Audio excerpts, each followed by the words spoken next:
अस्सलामुअलैकुम वरहमतुल्लाहि वबरकातुहू। बख़ैर रागलई, खुश आमदीद। आज का जो टॉपिक है वो है एनर्जी। आप लोग बोर्ड पे देख सकते हैं एनर्जी क्या है और क्या नहीं है और इसके टाइप्स कैसे हैं। अगर पेपर में आ जाए तो किस तरह लिखना है, अगर इस पे एमसीक्यूज आ जाए तो कैसे करेंगे। तो वीडियो जो है लास्ट तक देखें और दरमियान दरमियान में हम इसमें जो इम्पोर्टेंट चीज़ें हैं बताएंगे, तो वीडियो को स्किप ना करें, ठीक है। The ability to do work is known as energy. Work आप लोगों ने पढ़ा है, ठीक है, कि वर्क क्या है। जितना हम फोर्स लगाते हैं एक बॉडी पे और ये डिस्प्लेसमेंट कवर करता है, इसको हम वर्क कहते हैं, ठीक है। लेकिन इस बॉडी को मूव करने के लिए एनर्जी भी चाहिए। अगर हम में एनर्जी है तो ये मास हम मूव करेंगे, अगर एनर्जी नहीं है तो इस मास को हम मूव नहीं कर सकते, ठीक है। एक बच्चे को कहे कि ये चेयर जो यहाँ पे पड़ा हुआ है आप लोगों के क्लास में, आप लोगों के ऑफिस में, एक 2 साल के बच्चे को कहे कि ये उठाए तो वो नहीं उठा सकते। उसमें उतना एनर्जी नहीं है, उसमें इतना पावर नहीं है। अब पावर और एनर्जी में फ़र्क है। एनर्जी पावर आप लोगों ने कल सीख लिया है कि पावर क्या होता है। तो एनर्जी क्या होता है? The ability to do work, काम करने सलाहियत को हम क्या कहते हैं? एनर्जी कहते हैं। इसके टाइप्स कितने हैं? बहुत सारे हैं। नहीं जी, 2 है। एक का नाम है काइनेटिक एनर्जी, दूसरे का नाम है पोटेंशियल एनर्जी। इसके अलावा सोर्सेज बहुत सारे हैं, जिसके मैकेनिकल एनर्जी है, इलेक्ट्रिकल एनर्जी है, लाइट एनर्जी है, वाइंड एनर्जी है, इलेक्ट्रोमैग्नेटिक एनर्जी है, एट्सेट्रा एट्सेट्रा। लेकिन जो मेन टाइप्स है वो कितने हैं? 2 टाइप्स हैं। कितने हैं बेटा? 2 टाइप्स हैं। एक को हम कहते हैं काइनेटिक एनर्जी और दूसरे को हम कहते हैं potential energy. Number 1 kinetic energy और दूसरे एनर्जी का नाम क्या है? Number B potential energy. दोनों बहुत ज़्यादा इंपॉर्टेंट है, ठीक है ना। काइनेटिक एनर्जी क्या होता है और पोटेंशियल एनर्जी क्या होता है, तो ये इंतहाई इंपॉर्टेंट है। नंबर फर्स्ट हम पढ़ते हैं काइनेटिक एनर्जी। तो काइनेटिक एनर्जी क्या होता है? The energy possessed by a body due to its motion is known as kinetic energy. The energy possessed by a body due to its motion. The energy possessed by a body due to its motion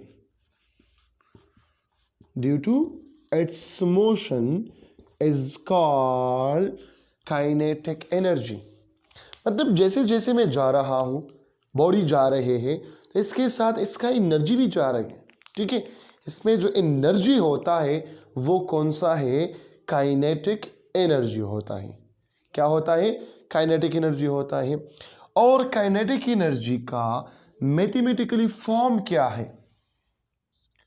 mathematically form आप लोग लिखते हैं kinetic energy is equal to 1/2 mv², ठीक है।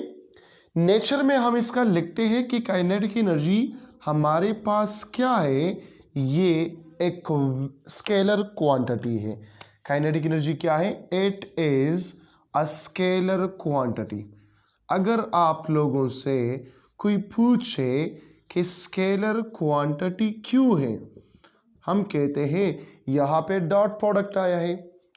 देखो chapter number 2 में आप लोगों ने एक चीज़ पढ़ा है कि जब भी हम एक स्केलर के साथ वेक्टर को मल्टीप्लाई करते हैं तो रिजल्टेंट पे क्या आता है, वेक्टर आता है।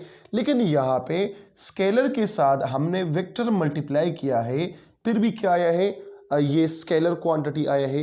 क्यों आया है जनाब, तो यहाँ पे असल में काइनेटिक एनर्जी ये किस चीज के बराबर है, 1/2 m into V dot V, dot product between two velocity है, ठीक है। तो अब यहां पे क्या है, 1/2 mv² cos of theta, v² cos of theta. लेकिन cos ऑफ थीटा है, अब ये दोनों सेम डायरेक्शन है, SV का और SV का डायरेक्शन क्या है, ये सेम है, तो इन दोनों के दरमियान एंगल होगा 0 डिग्री। जब 0 डिग्री है तो cos 0 डिग्री वो बराबर है किस चीज के, 1 के बराबर है। तो ये इक्वेशन आ जाएगा बेटा, kinetic energy is equal to 1/2 mv² आ गया, ठीक है। तो बिकॉज ऑफ डॉट प्रोडक्ट हम कहते हैं और बोलती भी है और लिखती भी है कि काइनेटिक एनर्जी क्या है, ये स्केलर क्वांटिटी है, ठीक है। अब इसका जो रिलेशन है, kinetic energy is equal to half mv², ये कहां से आया है, ये हम किस तरह फाइंड करेंगे। तो देखो इसका प्रूफ क्या होगा बेटा, प्रूफ करें इसको, फिर आ जाएंगे इसके रिलेशंस की तरफ आ जाएंगे। प्रूफ करें और एक्सप्लेनेशन के साथ प्रूफ करें। कहिए यहां पे कि एक बॉडी है, ठीक है, ये पॉइंट नंबर 1 पे है जिसका मास क्या है, m, और इसका इनिशियल वेलोसिटी क्या है, 0 है। और यहां पे आप लोग खड़े हैं और यहां पे इस पे फोर्स लगाते हैं। जो फोर्स आपने इस पे अप्लाई किया और इसको धक्का लगाया तो ये मास यहां पे आ गया, इसने इतना डिस्प्लेसमेंट कवर किया और ये मास यहां पे आ गया है। अब ये मोशन में है, लेकिन इस पॉइंट पे इसका जो वेलोसिटी है वो क्या है, vf है। और ये vf किस चीज के बराबर है, ये v के बराबर है।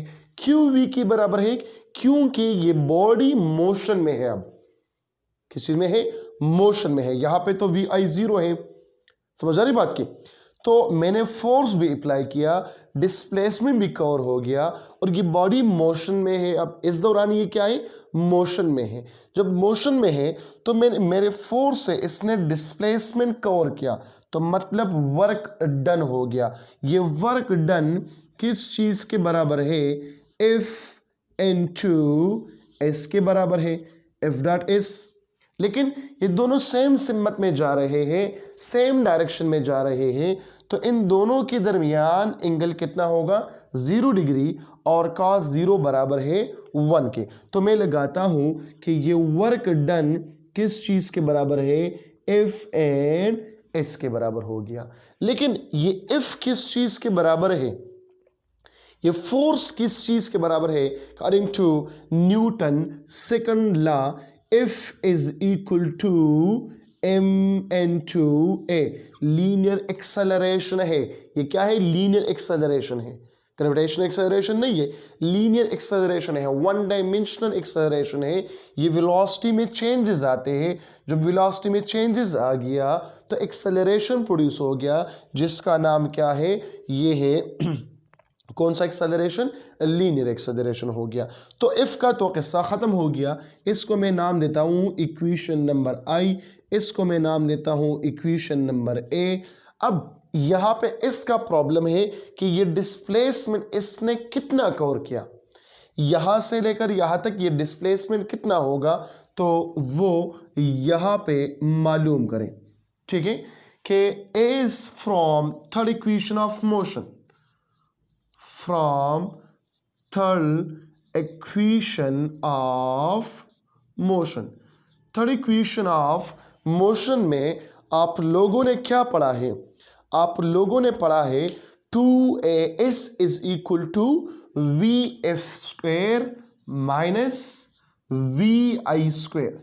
ये इक्वेशन आप लोगों ने पढ़ा है, vf² minus v i square. लेकिन according to this explanation v i क्या है बेटा, वो तो जीरो है, और वी एफ क्या है, वो वी के बराबर है। वैल्यू पुट करें, V I is equal to zero और वी एफ बराबर हो गया वी के। तो वैल्यू यहां पे लगाए, two A S is equal to, ये हो जाएगा वी स्क्वेयर माइनस जीरो, जिससे आ गया क्या, two A S is equal to v square, या इससे इसका वैल्यू निकाले तो ये आ जाएगा v square divided by two a. इसको आप लोग नाम दे दें इक्वेशन नंबर डबल आई।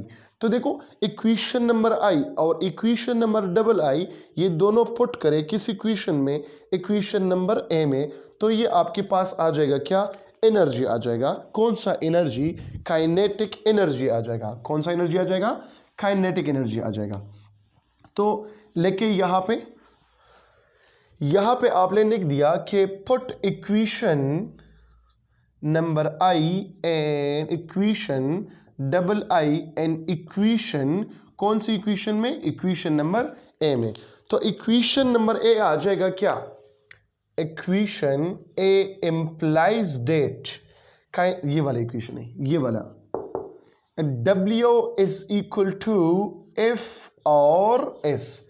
तो एफ का वैल्यू क्या है, इक्वेशन नंबर आई से और ले ले, और एफ इक्वेशन नंबर 2 क्या है, वो ये इक्वेशन है।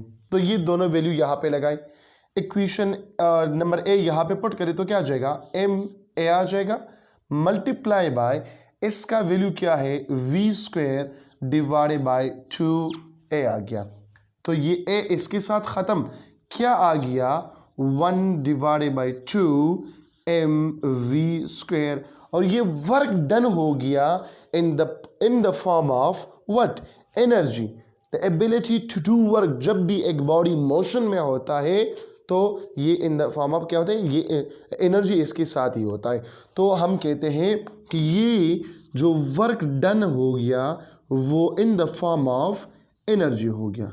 तो ये आप लोगों का मैथमेटिकल फॉर्म का प्रूफ है। अब इस मैथमेटिकल फॉर्म का प्रूफ पे ये रिलेशन हम मालूम करेंगे। ये जो रिलेशन हमने फाइंड किया, ये in term of velocity find किया, और इन टर्म ऑफ मोमेंटम भी हम फाइंड करेंगे, क्योंकि जब एक बॉडी मोशन में होता है तो उसमें मोमेंटम भी होता है। सिर्फ इसका वेलोसिटी तो नहीं होता, इसका मोमेंटम भी होता है। ठीक है, the quantity of motion is known as momentum. ठीक है, आप लोगों ने पढ़ा है चैप्टर नंबर 3 में। तो ये आप लोग देखें, यहां पे जरा गौर करें। मैं इससे कुछ रिलेशन मालूम करता हूं, फिर जाता हूं relation between kinetic energy and momentum. लेकिन यहां पे इसको लिखता हूं, या इस जो इक्वेशन मैंने डिराइव किया, ये इन टर्म ऑफ वेलोसिटी है, kinetic energy in term of velocity. तो बेटा इसके साथ लिख के, kinetic energy in term of velocity, in term of velocity. जब इन टर्म ऑफ वेलोसिटी आपने फाइंड किया तो काइनेटिक एनर्जी किस चीजों पर डिपेंड करता है, तो लिखो काइनेटिक एनर्जी डिपेंड्स ऑन, किन चीजों पे ये डिपेंड करता है। सो नंबर फर्स्ट में लिखे, नंबर ए मैं लिखता हूं काइनेटिक एनर्जी ये डायरेक्टली प्रोपोर्शनल है मास के साथ, अगर वेलोसिटी इसका क्या है, कांस्टेंट है। अगर वेलोसिटी इसका कांस्टेंट है तो जिसका मास ज्यादा हो उसका काइनेटिक एनर्जी ज्यादा होगा, और जिसका मास कम हो उसका काइनेटिक एनर्जी कम होगा। ठीक हो गया बात। अब इसमें लिख के, इसमें हम देख सकते हैं अगर दो बॉडी हम कंपेयर करें, दोनों का मास क्या है, वो डिफरेंट है एक दूसरे से, तो दोनों का काइनेटिक एनर्जी भी डिफरेंट होगा। ठीक है, तो वो हम इजीली फाइंड कर सकते हैं। कौन सी इक्वेशन से, ये मैं लिखता हूं kinetic energy 1 divided by kinetic energy 2 is equal to mass 1 divided by mass 2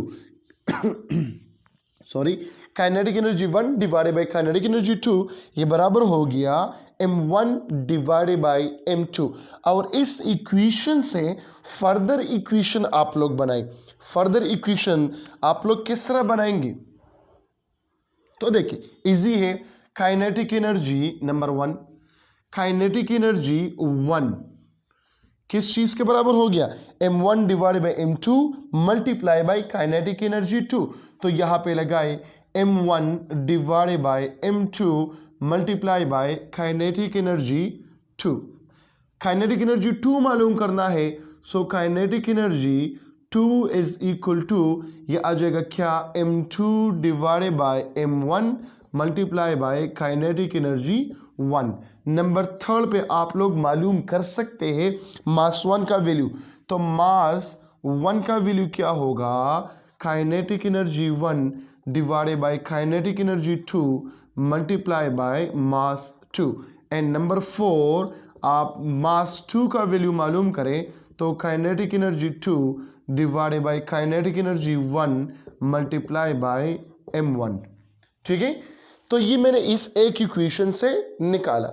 अब डिफरेंट वैल्यू इसमें पुट करें कि दो बॉडीज है वो जा रहे हैं सेम वेलोसिटी के साथ, दोनों का मास डिफरेंट है, दोनों का काइनेटिक एनर्जी डिफरेंट होगा। इन दोनों में से दो काइनेटिक एनर्जी ये है, इन दोनों में से एक मास को मालूम करें, दूसरा अपने साथ गिवन ले ले। समझ आ रही बात की? तो ये जो है इससे आप लोग मुख्तलिफ हजारों एमसीक्यूज बना सकते हो, इनफाइनाइट एमसीक्यूज बना सकते हो। लेकिन अगर आपका ये जगह क्लियर हो, ये वाला यहाँ पे जो कुछ मौजूद है, अगर ये क्लियर है तो इसकी समझ आ जाएंगी। लेकिन अगर यहाँ पे कुछ है नहीं तो फिर यहाँ पे आप एक एमसीक्यूज को भी सॉल्व नहीं कर सकते, न आप लोग एमसीक्यूज बना सकते हो। ठीक है, लेकिन अगर कंसेप्ट क्लियर होता, आप लोगों का कंसेप्ट क्लियर हो गया तो एमसीक्यूज बनाना भी इजी है और सॉल्व करना भी इजी होता है। ठीक है ना बेटा?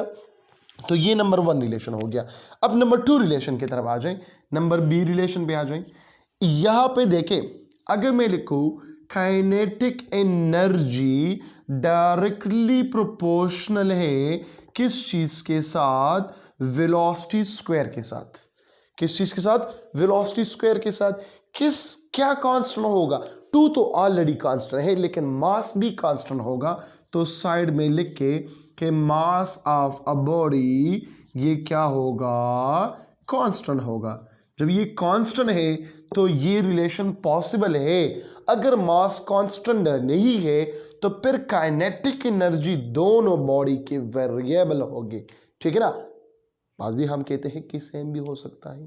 ठीक है, तो लिखे काइनेटिक एनर्जी बेटा is kinetic energy 1 and kinetic energy 2 is equal to v1 square divided by v2 square. ये आ गया जनाब आप लोगों का एक और चीज। इससे फर्दर हम 4 इक्वेशन बना सकते हैं। किसने कहा एक 4 इक्वेशन बनाने का? मैंने कहा। किस तरह बना सकते हैं? इस तरह बना सकते हो। चलो बनाई ले। सो नंबर 1 रिलेशन क्या है इसमें?